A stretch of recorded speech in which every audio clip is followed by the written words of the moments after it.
charged in the coming days with offenses that could get him the death penalty. The governor also credited the work of law enforcement and the decision to release those surveillance. He also said that authorities have established he was on campus at Utah Valley University, where he attended for a semester before transferring to a trade school, we're told.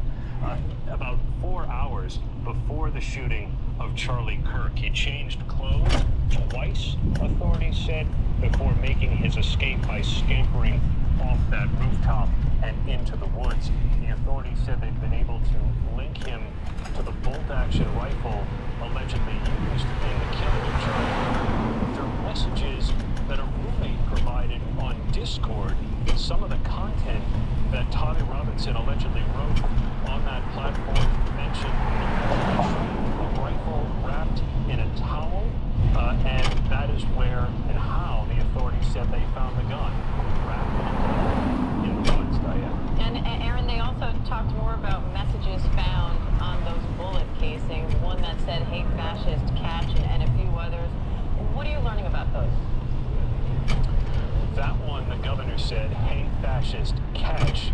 The governor said spoke for itself. There were other messages that may have been a bit more obscure. There was an Italian phrase, "Oh bella ciao, ciao, ciao," and another on one of the unspent cartridges that said, "If you read this, you are gay." The authorities have not said what those mean. The governor declined to elaborate on those. The cartridges and the weapon have been sent to the FBI lab in Quantico, Virginia for analysis, and investigators will no doubt try and figure out how those might help them establish a motive. And I want to go over to Alex Mallon, because Alex, the FBI director, was there at this press conference. He's been there since last night. And he also talked about the response to law enforcement here, how this whole thing came together, and really praising the public for playing a critical role.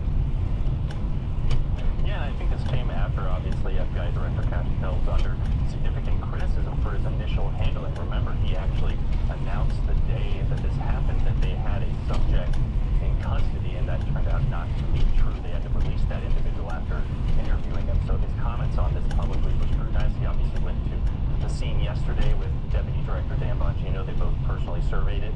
And then he attended that news conference last night where he didn't say a word.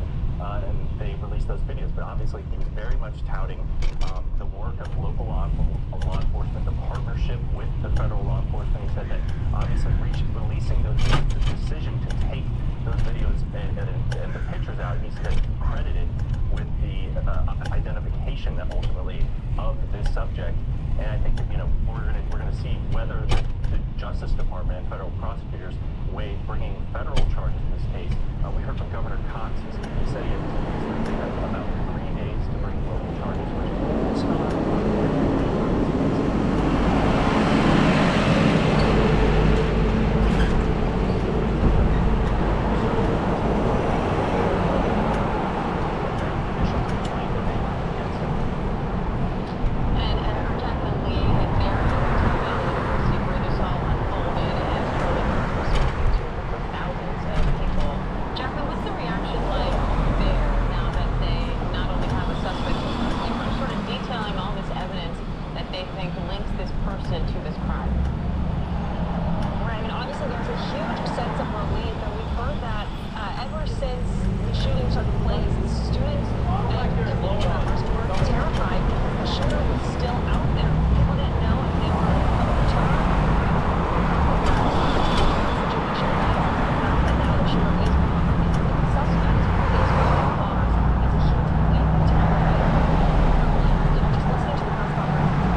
Talking about picking up a rifle, plunging it in a bush and it being wrapped in a towel.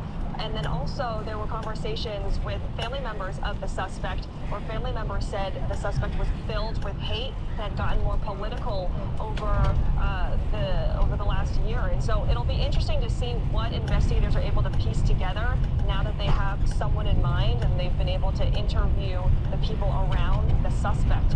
But here on the ground, people are that someone is behind bars. That was the big concern over the last 30 hours. Diane.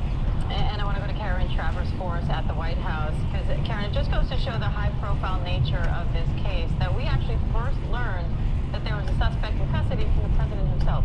He announced it this morning, Diane, in an interview on Fox News, said that he was briefed on it just 5 minutes before he walked out there onto the set and had been told that the law enforcement officials thought they had their guy. Then, of course, we got all those details from law enforcement and Governor Cox out in Utah. But the president had talked at length about what would happen next, and he said that he would like to see a speedy trial for the suspect, and he said he would hope that he gets the death penalty for the crime that he committed. That's what the president had said earlier today. You know, and Diane, he was also asked about what happens now with this country, which feels so divided, and these continued instances that we keep seeing of political violence. And the president kept up the message that we heard from him earlier this week, right after the shooting, where he was blaming what he called the radical left. He said they're the problem. They're vicious, they're horrible, they're politically savvy. A very different message than what we heard from Utah Governor Cox in that press conference, Diane, who said this is the moment for the country. Do we escalate or do we find an off-ramp? Governor Cox said it's a choice. Certainly more of a measured response there, calling for calm and an understanding from people on both sides of the political aisle. And Robert, they also talked more about the timeline here. They're now saying they are putting Tyler Robinson at the campus, arriving at 11:29 in the morning. What did you make of how they laid all that out, saying he arrived in a Dodge Charger, and then they confirmed with the family and the roommate that he had a Dodge Charger, talking about how he changed clothes, how he got off campus, and trying to piece together all these pieces of evidence to lay out this puzzle. Diane, it's important to understand that because that goes to premeditated homicide. He planned this out. He got there early. He checked clothes. He had the gun. Probably passed out the entire location. They have stood where Charlie was shot, and then looked up and moved from a vantage point and scoped that out. So he had plenty of time to do that. The car is important. It's a 250-mile trip back and forth to where he came from. Again, premeditation, right? You look at this, things like that. Very strong timeline here. Cash Patel, Director Patel said they put the photos out at 10 o'clock in the morning. At 10 o'clock at night, they had him in handcuffs. So it was a 12-hour window right there. That moves quickly. Goes to this power of the media release of these images. And I want to bring in Catherine Falders as well, who's been following this very closely for us. Catherine, unusual in that you are hearing the president break news and commenting in real time on this case. We also heard the FBI director himself in this conference saying, you know, he had a message for Charlie Kirk saying, rest up, my brother. The influence here, it's hard to understate or overstate, rather, the level of influence and where that goes from here. Yeah, and I am obviously curious where that does go from here. Obviously, the president, the first person this morning in an interview on Fox and Friends announcing that the suspect was in custody. Of course, Trump didn't identify him at the time. We know that Cash Patel flew down to Utah yesterday and was on the ground. We showed some of those pictures earlier of him right up there on the roof at the crime scene. That was taken yesterday when he got into town. We also, of course, saw those images of Vice President J.D. Vance flying to Utah to retrieve the casket with Charlie Kirk, of course, the family as well, his wife, flying Air Force Two home there to Arizona. So yes, the influence here, of course, is broad, and we're seeing that with all of these officials and the comments that they're making. I just want to comment on that video that you're playing there on the screen. That video, when they released that late last night during their press conference, it's just quite striking. It obviously shows the suspect on that roof where Cash Patel was seen yesterday as well, after, of course, not the same day, but visiting the crime scene, shows him escaping. It was really after that video, Diane, was released that all of this really started moving into motion, right? They had this press conference. We were told by sources that, of course, while they had some names, they hadn't at that point identified somebody and didn't know where he was. They laid out the timeline in a striking way in that press conference just a moment ago, and obviously were able to use the public to identify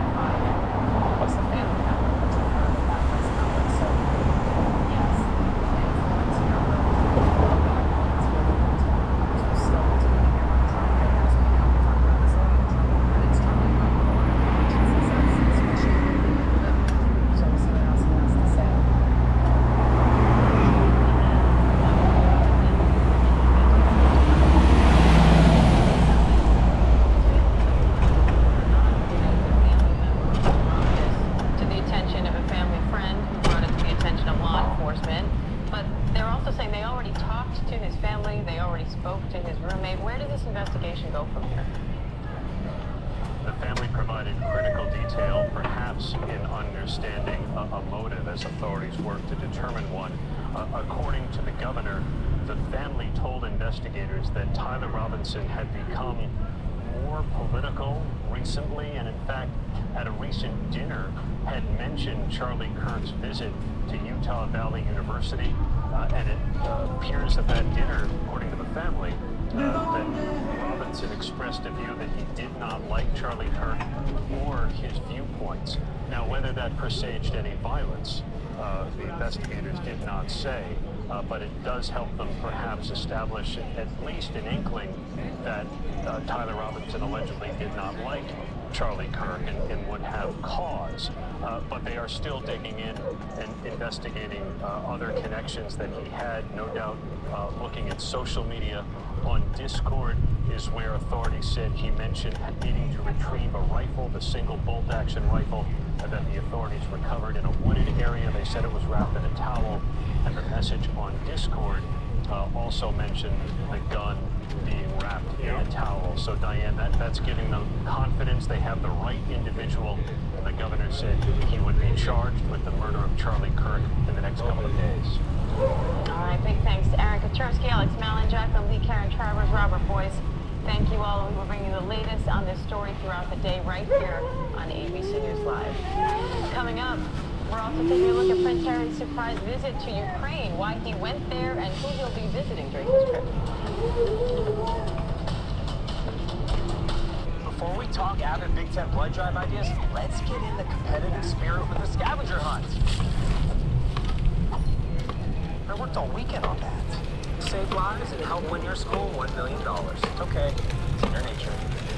Picture the perfect place to create a wine. This is the purity of New Zealand. Home of Dashwood Sauvignon Blanc. Dashwood. It's New Zealand. Pure and simple.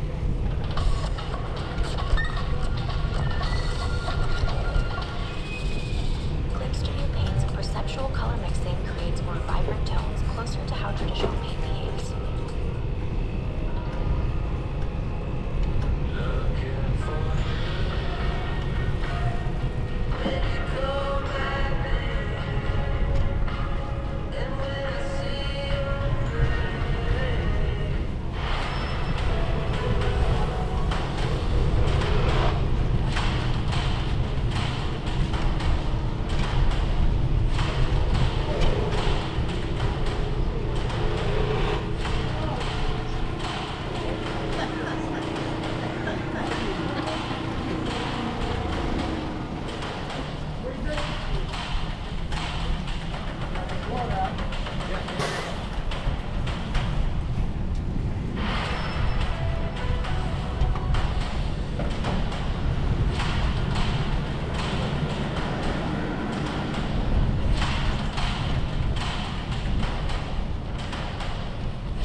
investigating after nearly a dozen schools were targeted with swatting incidents.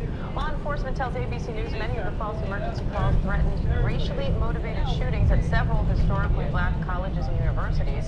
The FBI says it's aware of the incidents and is taking those threats seriously. Our chief investigative correspondent, Aaron Katersky, has the latest on that. Hi, Aaron. American campuses are experiencing an epidemic of hoax calls about bogus shootings and other emergencies. On Thursday alone, these swatted calls panicked at least a dozen schools. Police racing in, chasing phantom threats, many of them racially motivated and targeting historically black colleges and universities. Activities froze in places like Virginia State. Classes are canceled through the weekend at Southern University in Louisiana. Campus shootings are too common now, and police agencies say they must respond as if a threat is real.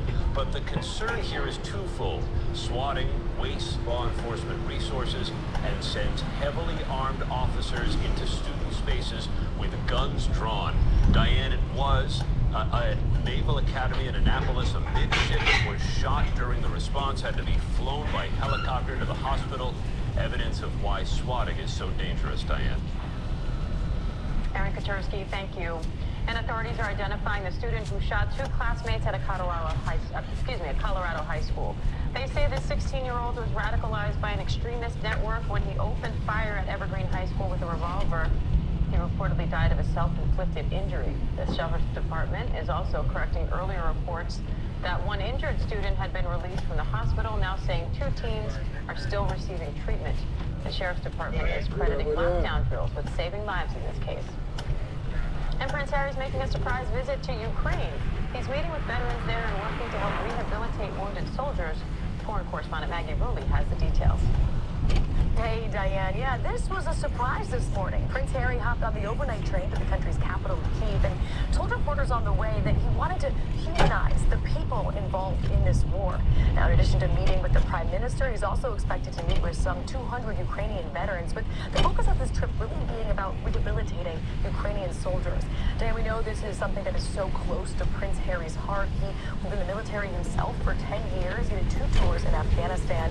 He also started the Invictus Games back in 2014, and he has visited Ukraine before. In April of this year, he went to the western part of the country and visited a rehabilitation center. But man, this is his first time in Kyiv. We have to remember, Kyiv is a place that the Russians continue to bomb regularly.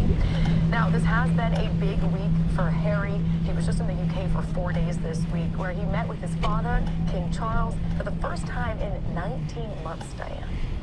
Foreign correspondent Maggie Rulli, thank you. And Brazil's ex-president is now sentenced to more than 27 years in prison after being convicted of attempting a coup in a landmark case. The country's Supreme Court found Jair Bolsonaro guilty of plotting to stay in office despite losing the 2022 election. President Trump says he's very unhappy about the conviction and that he's always found Bolsonaro to be outstanding. 4 of the 5 justices reviewing the case found the far-right politician guilty on 5 counts. Now Bolsonaro is under house arrest in Brasilia and expected to appeal that sentence. Coming up, major flood risk in some parts of the country. What you need to know as you make your weekend plans. Want your loved ones to know when you're on your way? Turn on Share My Trip in the Uber app, and we'll keep them updated on your live trip location. That's safety simplified. Uber. At Pechanga Resort Casino, you can stay and play, wine and dine, soar, and so much more. Play your perfect combination at Pechanga Resort Casino. Bell Big Boxes. More food, more flavor. Only at Del Taco. Organic is the closest thing to growing your own food for your family.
4 degrees, but feeling like triple digits.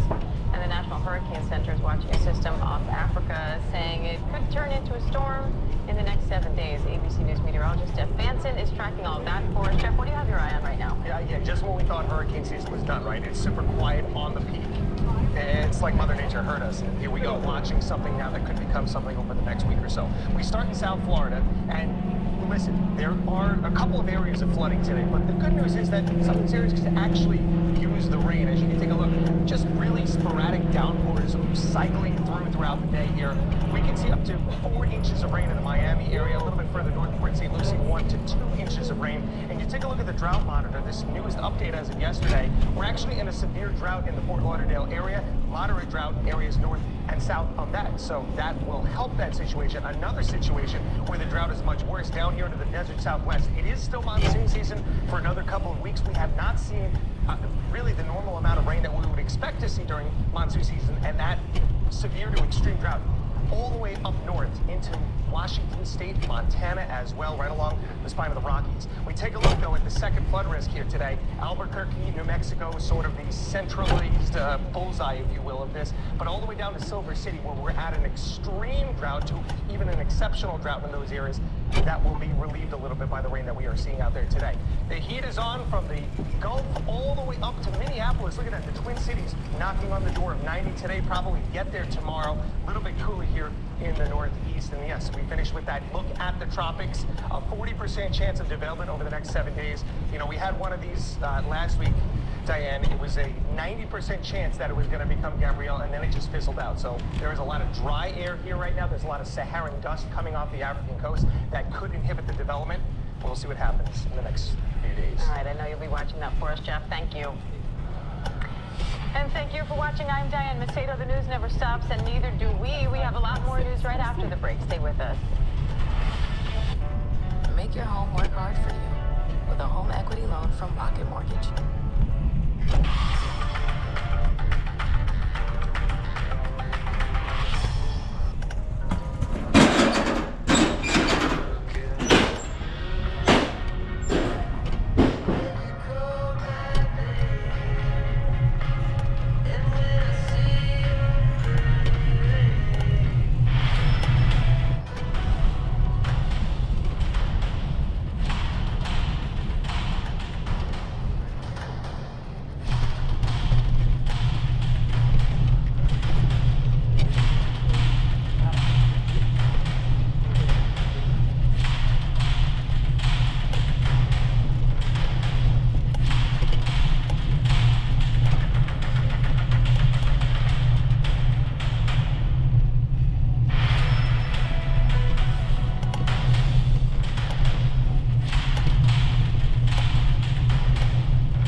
Officials say they have a suspect in custody in the shooting death of conservative activist Charlie Kirk. They say a family member of the 22-year-old reached out to a family friend who then reached out to law enforcement. And sources tell ABC News it was his father who convinced the suspect to turn himself in. And this is the moment Utah Governor Spencer Cox confirmed his arrest. Good morning, ladies and gentlemen. We got him. On the evening of September 11th, a family member of Tyler Robinson reached out to a family friend who contacted the Washington County Sheriff's Office with information that Robinson had confessed to them or implied that he had committed the incident. And let's bring in Chief Investigative Correspondent Aaron Katersky and Justice Department reporter Alex Mallon. Aaron, what do we know about the suspect so far? 22-year-old Tyler Robinson was taken into custody overnight in Utah by the U.S. Marshals. As you heard from Governor Spencer Cox, it was a family member, we're told his father, who tried to convince his son to turn himself in, and when he didn't, we're told the father called a youth pastor who has an affiliation with the U.S. Marshals Service. The Marshals took him into custody, and the governor said he'll be charged with Charlie Kirk's murder in the coming days.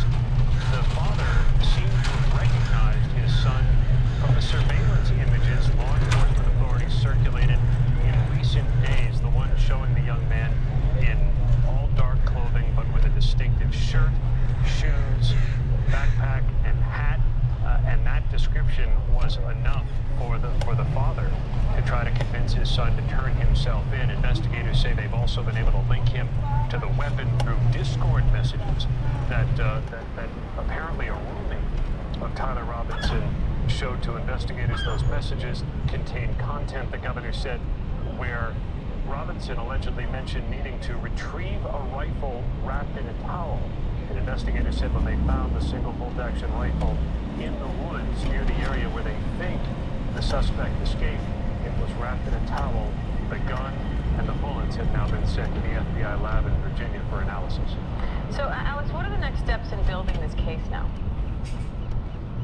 Well, we heard from Governor Cox that he says he expects that they will have some kind of charging documents filed within the next 3 days, probably early next week, that will probably lay out in greater detail than we just heard at that presser the case against him, and hopefully more about his path to radicalization and taking that alleged shot at Charlie Kirk. We understand, obviously, that they will likely be exploiting any digital devices that he had in his possession. They'll be conducting more interviews with people close to him, including family members. We know that they spoke to his roommate already. So they're obviously building this profile that they expect now to bring charges against. They're going to bring felony charges, state charges, and it's a question of whether we'll see federal charges. We heard from FBI Director Kash Patel emphasizing the federal and state partnership here that led to this arrest. Obviously, that it came 2 hours after they held that news conference last night where they released that shocking video showing this suspect, going up from the roof, jumping down, and then fleeing into that neighborhood. So, just starting to see the contours of this case, more images potentially released and more information about the suspect and his digital history, I think, is going to be key in building that motive. And let's bring in White House correspondent Karen Travers, because Karen, I said the governor broke the news at the press conference, but really it was the president who broke this news during a TV interview this morning. Any more from the White House on this? Yeah, the governor gave the details of the arrest and the suspect, but it was the president, Diane, who went on Fox News this morning at 8 o'clock and said that he had just been briefed 5 minutes before he walked onto that set and was told that law enforcement officials had someone in custody and they felt that this was the guy. The president then talked at length about Charlie Kirk. He talked about the investigation and what will happen next, and said that he is hoping there is a quick trial now for, at that point, Tyler Robinson had not been named, but he said for the suspect, and also said he hoped that he would get the death penalty. Diane, we heard the president on the night of the shooting. He released a video talking about what had happened, and he echoed many of those same comments.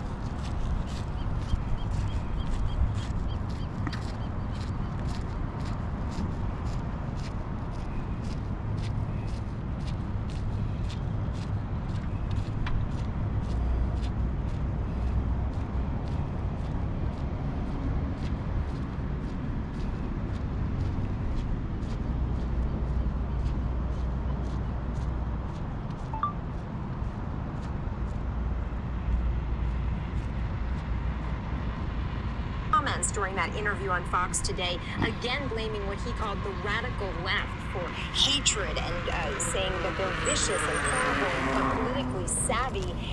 This is notable, the message that we're hearing from the president, from his two sons, who are very much pointing the finger at the left and saying that right now political violence is going only in one direction. That is, of course, not the case. We have seen targeted violence against Democrats or progressives, even in just the last couple of months with those shootings in Minnesota, and of course the arson attack at the governor of Pennsylvania, Josh Shapiro's residence earlier this year.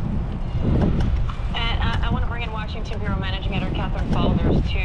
Catherine, officials are also detailing some more of the physical evidence they found in this case. What more can you tell us about that?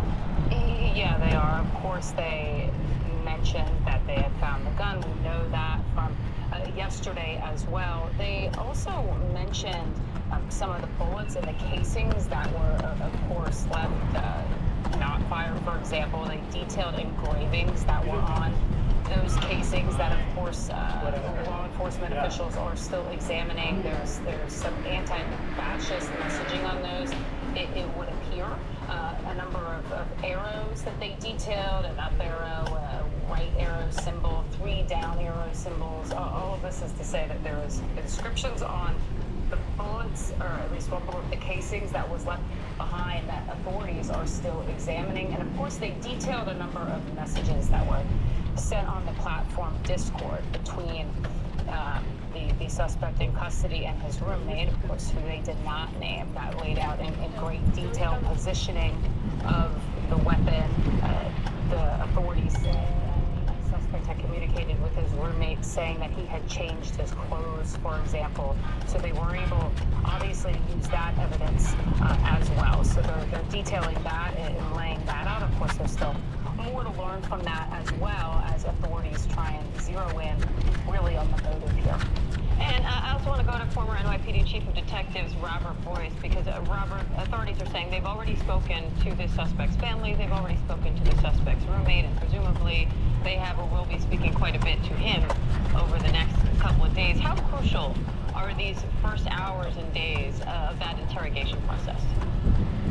In those instances, when you get those statements early on in an investigation, it's crucial to take your case to the DA, to a prosecutor, and say, we have this right now. And he's made these statements here that are locked in solid, and we're going to go forward with that. And then with that, that's probable cause for an arrest. And you can then go forward and get all the other evidence that you need to get your search warrants for your computers and phones and things of that nature. But those are really important, those statements. They open up the case and identify your shooter in this matter. So crucial that the parents or the family members actually walked in and helped out this prosecution. All right, Aaron Katersky, Alex Mallon, Karen Travers, Catherine Falders, and Robert Boyce, thank you. The family of the North Carolina stabbing victim speaks out, what they're saying after the release of that disturbing video of her murder, plus what the congresswoman from that district is saying about safety in Charlotte. I could not have done the things that I have done and am doing without Farm Credit. Had I not had them by my side working with me, it would have been a lot tougher for me to make those decisions. And they've been a huge advocate. Our price match guarantee lets you deliver exceptional wow on an everyday budget. Picture the perfect place to create a wine. This is the purity of New Zealand, home of Dashwood Sauvignon Blanc. Dashwood, it's New Zealand, pure and simple. Boxers won't know the best wine grounds. Buy from Kim and OfferUp, she will. OfferUp.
husband, father, his heartbreaking, shocking death. It was so sudden. It was so sudden. And now Tuesday, his mother with Robin. What is it that you were told about that day? The deeply emotional, loving interview. Are you feeling love for folks? Oh, yes, absolutely. Tuesday morning on ABC's Good Morning America. What does it take to be the most watched newscast in America? You're part of an operation. Militants came in from different directions. So you have a couple loaded and ready to go. We've got a home right here engulfed in flames. The scene here, apocalyptic. How important it made the USA. Great work. Hi. Ismael? David. I'm David Muir. I know who you are. I watch you every night. ABC's World News Tonight with David Muir is America's most watched newscast.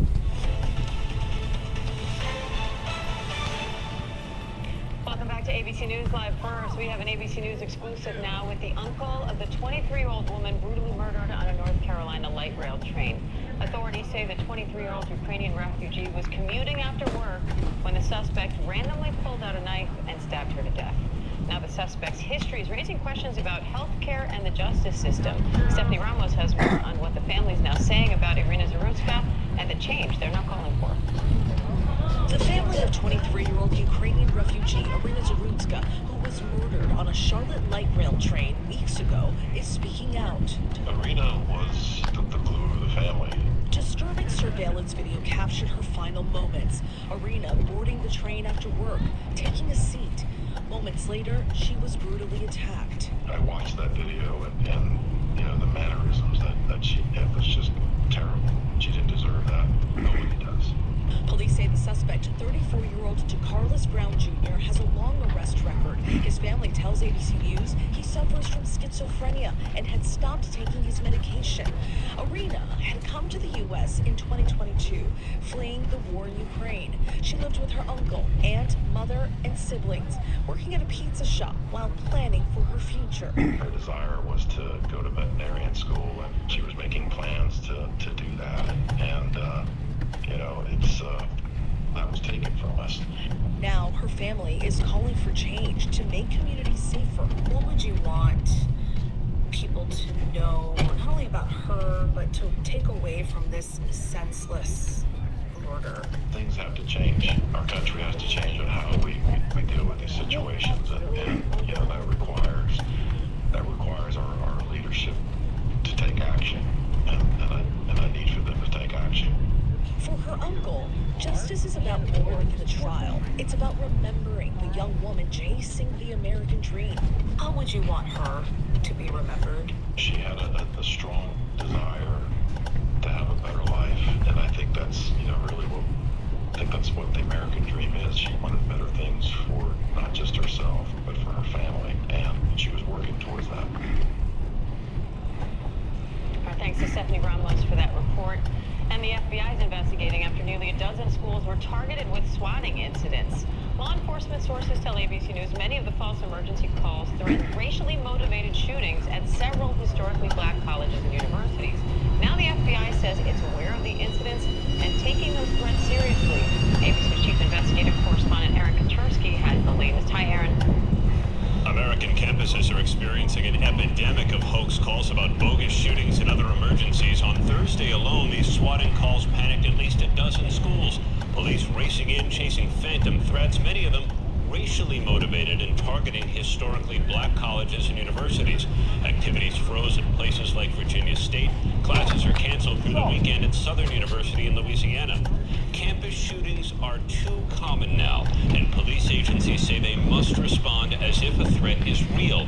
But the concern here is twofold. Swatting wastes law enforcement resources and sends heavily armed officers into student spaces with guns drawn. Diane, it was at Naval Academy in Annapolis. A midshipman was shot during the response, had to be flown by helicopter to the hospital. Evidence of why swatting is so dangerous, Diane. All right, Aaron Katursky, thank you. And authorities are identifying the student who shot two classmates at a Colorado high school. They say the 16-year-old was radicalized by an extremist network when he opened fire at Evergreen High School with a revolver. He reportedly died of a self-inflicted injury. The Sheriff's Department's also correcting earlier reports that one injured student had been released from the hospital, now saying 2 teens are still receiving treatment. The Sheriff's Department is crediting lockdown drills with saving lives in this case. And Prince Harry's making a surprise visit to Ukraine. He's meeting with veterans there and working to help rehabilitate wounded soldiers. Our foreign correspondent Maggie Rulli has the details. Hey, Diane. Yeah, this was a surprise this morning. Prince Harry hopped on the overnight train to the country's capital of Kyiv and told reporters on the way that he wanted to humanize the people involved in this war. Now, in addition to meeting with the Prime Minister, he's also expected to meet with some 200 Ukrainian veterans, with the focus of this trip really being about rehabilitating Ukrainian soldiers. Diane, we know this is something that is so close to Prince Harry's heart. He was in the military himself for 10 years. He did 2 tours in Afghanistan. He also started the Invictus Games back in 2014, and he has visited Ukraine before. In April of this year, he went to the western part of the country and visited a rehabilitation center. But Diane, this is his first time in Kyiv. We have to remember, Kyiv is a place that the Russians continue to bomb regularly. Now, this has been a big week for Harry. He was just in the UK for 4 days this week, where he met with his father, King Charles, for the first time in 19 months, Diane. All right, foreign correspondent Maggie Rulli, thank you. And Brazil's ex-president is now sentenced to more than 27 years in prison after being convicted of attempting a coup in a landmark case. The country's Supreme Court found Jair Bolsonaro guilty of plotting to stay in office despite losing the 2022 election. President Trump says he's very unhappy about the conviction and that he's always found Bolsonaro to be, quote, outstanding. 4 of the 5 justices reviewing the case found the far-right politician guilty on 5 counts. Now Bolsonaro's under house arrest in Brasilia and expected to appeal the sentence. Coming up, a first of its kind mega concert at the Vatican. Who's performing and where you can watch this weekend.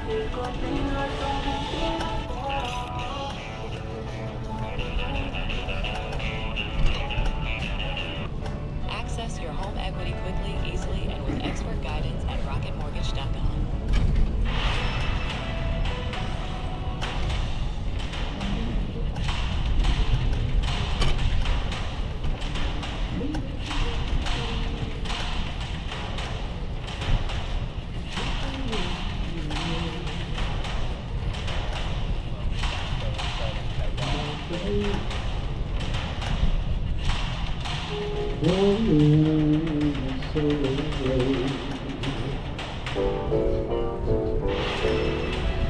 I can't believe it.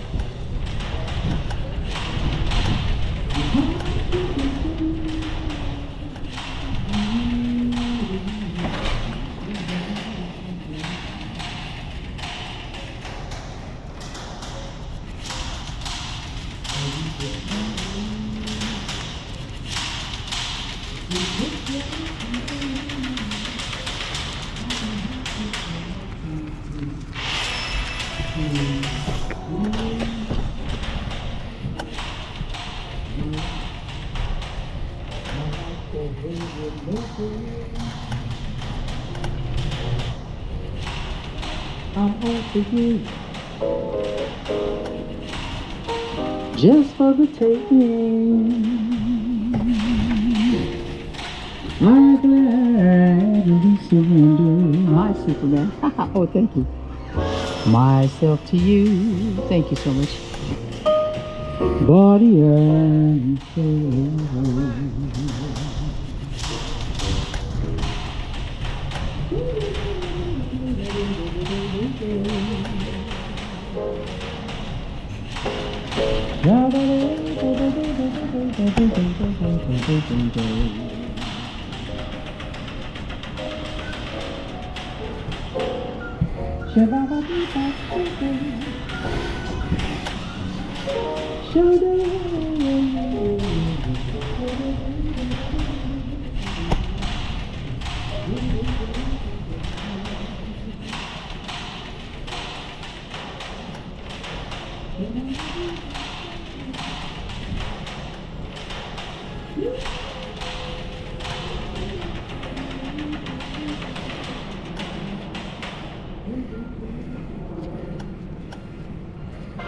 Loaded and ready to go. We've got a home right here engulfed in flames. The scene here, apocalyptic.